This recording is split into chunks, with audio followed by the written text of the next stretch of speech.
10월 13일 목요일 새벽입니다. 주님 말씀하시면 찬양하겠습니다. 주님 말씀하시면 내가 나아가리다. 주님 뜻이 아니면 내가 멈춰서리다.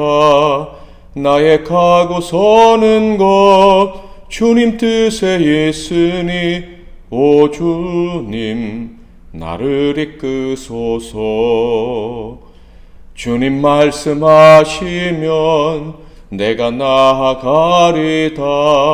주님 뜻이 아니면 내가 멈춰서리다.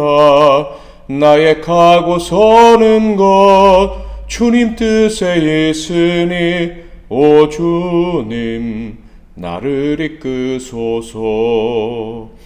뜻하신 그곳에 나 있기 원합니다. 이끄시는 대로 순종하며 살리니 연약한 내 영혼 동하여 일하소서. 주님 나라와 그 뜻을 위하여 뜻하신 그곳에 나 있기 원합니다. 이끄시는 대로 순종하며 살리니 연약한 내 영혼 동하여 일하소서. 주님 나라와 그 뜻을 위하여 오 주님 나를 이끄소서. 오늘 하나님께서 주시는 말씀은 예레미야서 40장 13절부터 43장 13절까지 말씀이 되겠습니다. 예레미야서 40장 13절부터 43장 13절까지 말씀 중에서 42장 18절과 19절 말씀을 봉독해 드리겠습니다. 만군의 여호와 이스라엘의 하나님께서 이와 같이 말씀하시되 나의 노여움과 분을 예루살렘 주민에게 부은 것 같이 너희가 애굽에 이를 때 나의 분을 너희에게 부으리니 너희가 가증함과 놀램과 저주와 치욕거리가 될 것이라. 너희가 다시는 이 땅을 보지 못하리라 하시도다. 유다의 남은 자들아, 여호와께서 너희를 두고 하신 말씀에 너희는 애굽으로 가지 말라 하셨고 나도 오늘 너희에게 경고한 것을 너희는 분명히 알라. 오늘은 하나님은 속지 않으신다, 하나님은 속지 않으신다 라는 제목으로 하나님 말씀을 상고하겠습니다. 예루살렘 성이 함락되고 왕과 대신들은 죽거나 포로로 잡혀가게 됩니다. 그 후에 남은 소수의 사람들이 바벨론 왕 느부갓네살이 세운 유대인 총독에게 다스림을 받으며 살게 되지요. 그 총독의 이름은 포로되었다가 풀려난 예레미야를 자기 집으로 모신 그다랴였습니다. 그가 총독이 될 수 있었던 가장 큰 이유는 하나님의 말씀에 순종했기 때문입니다. 즉 그는 예레미야를 통해서 주신 하나님의 말씀에 복종했던 것이죠. 바벨론 정부국에서는 그가 바벨론의 호의적인 인물로 파악하고 있었을 것입니다. 예레미야의 말씀을 듣고 바벨론에 항복하라는 것을 주장했고 그렇게 따랐기 때문이죠. 이 사실을 바벨론 왕 느부갓네살이 알게 되었을 것이고 그래서 예레미야에게는 양식과 선물을 주고 유다 땅에서 살 수 있도록 해준 것처럼 그다랴에게는 총독직을 맡겼던 것입니다.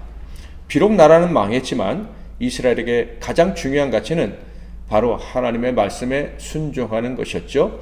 그 나라에 그 가치만 살아있다면 그들에게 왕이 없어도 세상의 정치 제도가 다 사라져버려도 그들은 살 수 있는 특권을 누리게 되어 있습니다.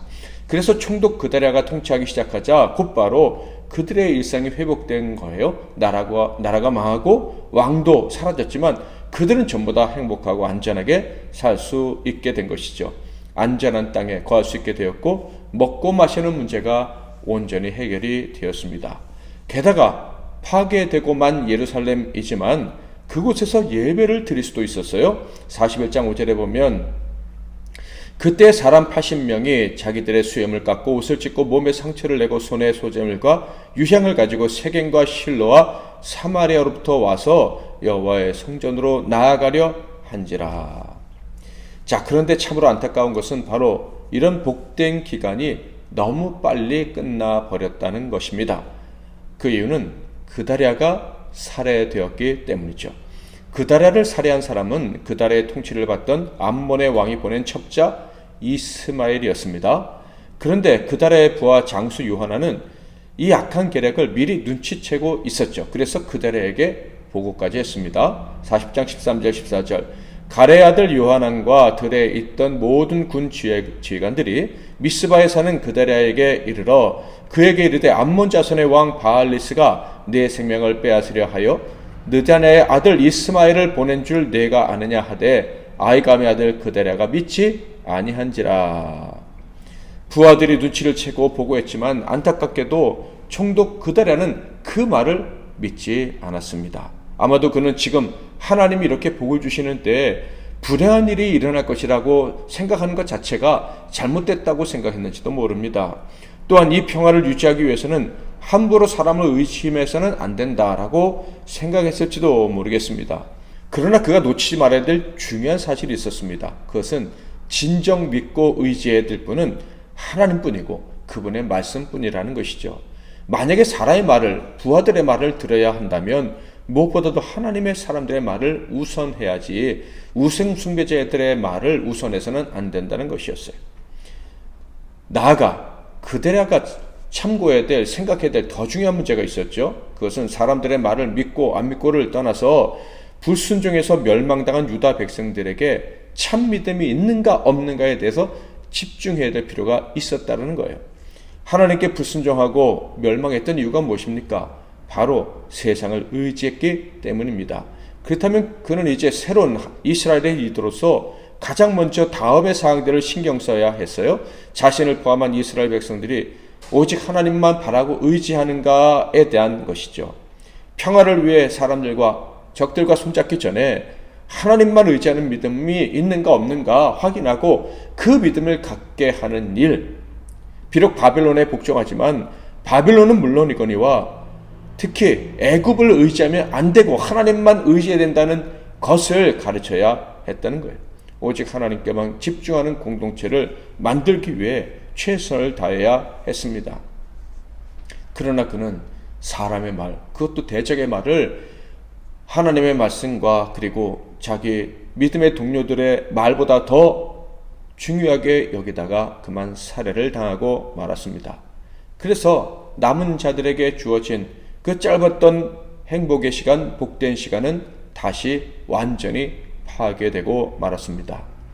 이는 느부갓네살이 볼 때는 자신이 베풀어준 은총을 그 자치구 스스로가 파괴한 꼴이 됩니다. 자중질환이 일어나서 즉 왕의 명령에 복종하지 않고 왕이 세운 사람을 죽였으므로 너희들은 다 벌을 받아 마땅하다, 뭐 이렇게 판단할 수 있는 상황이 되었다라는 거예요.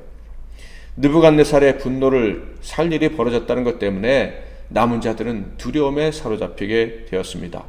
그렇게 되자 비로소 찾은 사람이 바로 예레미야 선지자였죠. 그다랴의 부하 요나단과 그의 군대는 먼저 이스마엘에게 잡혀갔던 유대인들을 찾아왔고요. 그리고 나서 예레미야를 찾아가서 이렇게 말했습니다. 42장 1절부터 3절 이에 모든 군대의 지휘관과 가레아의 아들 요하난과 호사의 아들 여사냐와 백성의 낮은 자로부터 높은 자까지 다 나와 선지자 예레미야에게 이르되 당신은 우리의 탄원을 듣고 이 남아있는 모든 자를 위하여 당신의 하나님 여호와께 기도해 주소서. 당신이 보는 바와 같이 우리는 많은 사람 중에서 남은 적은 무리이니 당신의 하나님 여호와께서 우리가 마땅히 갈 길과 할 일을 보이시기를 원하나이다. 그런데 그들의 질문에 예레미야는 아무런 답을 줄 수가 없었습니다. 왜냐하면 이런 상황에 대해서 하나님께 미리 언지를 받은 적도 없고 이런 상황이 벌어졌을 때 어떻게 대처하라는 말 역시 들은 적이 없기 때문입니다.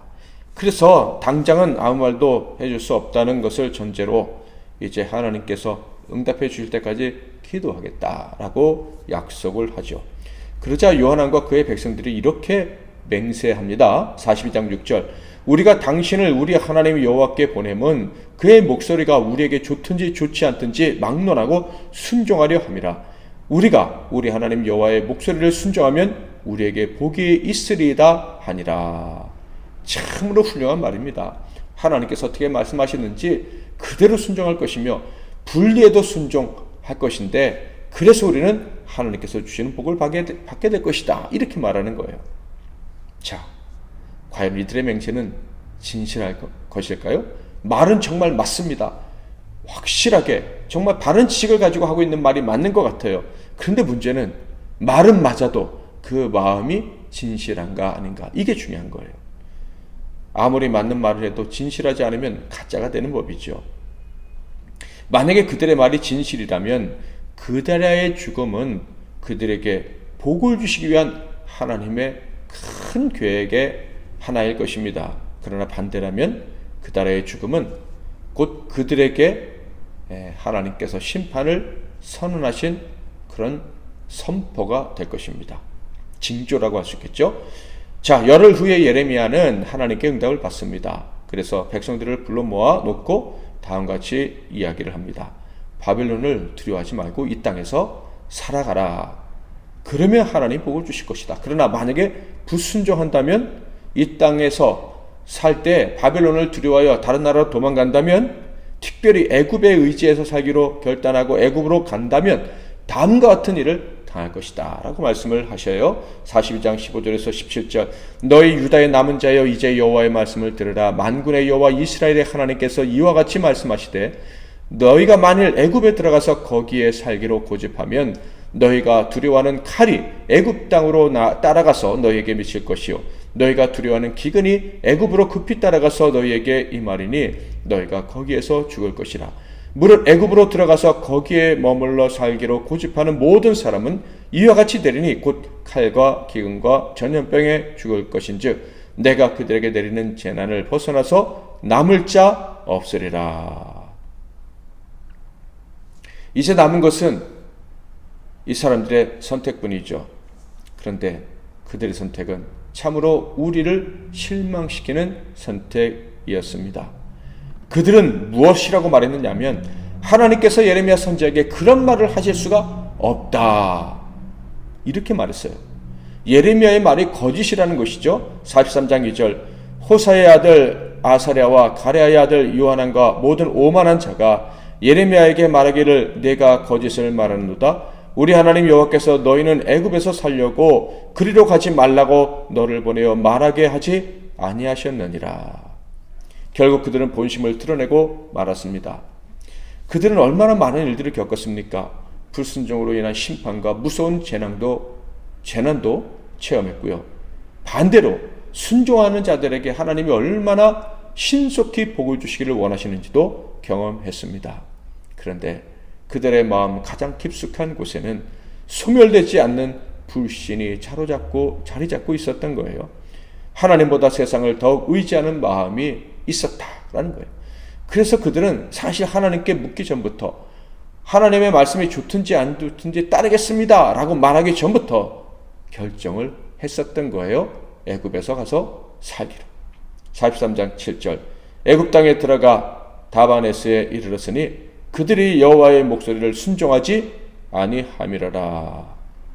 결국 하나님은 그들을 향해 또다시 심판을 선언하셔야만 했습니다.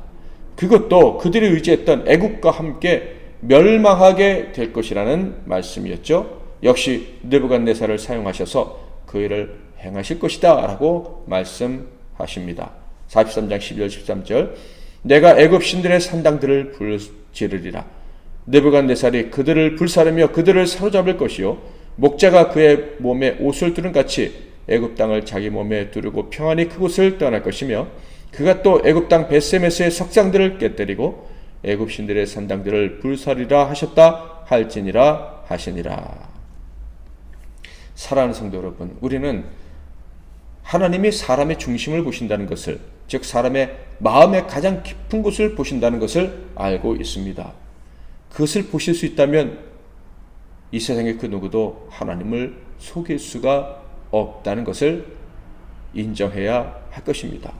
결코 하나님은 사람에게 속으실 수가 없는 거예요. 속지 않으실 뿐만 아니라 하나도 빠짐없이 철저히 감찰하고 계시죠. 그래서 사람은 속일 수 있으나 하나님께는 일순간 1초라도 결코 속일 수가 없는 거예요. 그러므로 우리 믿는 자들은 우리 자신의 마음과 우리 공동체의 마음을 확인하고 점검하는 일에 부지런해야 하는 거예요. 지켜보시는 하나님 마음을, 하나님의 눈을 잠시라도 아프게 실망스럽게 해드리지 않기 위해서 노력을 해야 한다는 것이죠. 복을 받는 행복한 때든지 고난을 받는 힘든 때든지 간에 우리에게 가장 중요한 가치는 하나님과 그분의 말씀에 순종하는 것임을 잊지 않도록 해야 될 것입니다. 우리 마음 가장 깊숙한 곳에 하나님만 의지해야 살 수 있다는 이 사실, 그것을 인정하는 마음이 늘 가득해야 할 것입니다. 오늘도 복된 하루가 시작이 되었는데 하나님만을 의지함으로 하나님께서 인도해 주실 것을 믿고 인도해 주실 것이므로 감사하면서 하루를 멋지게 살아가는 저와 여러분이 다 될 수 있기를 주님의 이름으로 축복합니다.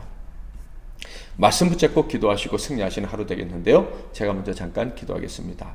하나님 아버지, 전능하신 하나님을 찬양하고 높여드립니다. 절대 하나님을 속일 수 있는 자는 세상에 한 사람도 없음을, 아무리 마음속 깊숙한 곳에 거짓을 숨겨도 다 드러나게 된다는 것을 하나님 저희들이 정직하게 인정합니다. 그러므로 우리의 마음을 붙잡아 주시옵소서. 성령으로 새롭게 해주시고 매일 매 순간 우리의 마음을 돌아보는 일에 게으르지 않도록 우리에게 새로운 의지를 부어주시옵소서. 우리 자신과 우리 MBC 나는 교회 공동체와 이 땅의 모든 그리스도인의 공동체가 하나님 앞에 올바른 마음을 가지고 인정받음으로 이 마지막 때의 심판을 면하고 복을 누리는 그런 큰 복이 있게 하옵소서. 예수 그리스도의 이름으로 기도하옵나이다. 아멘.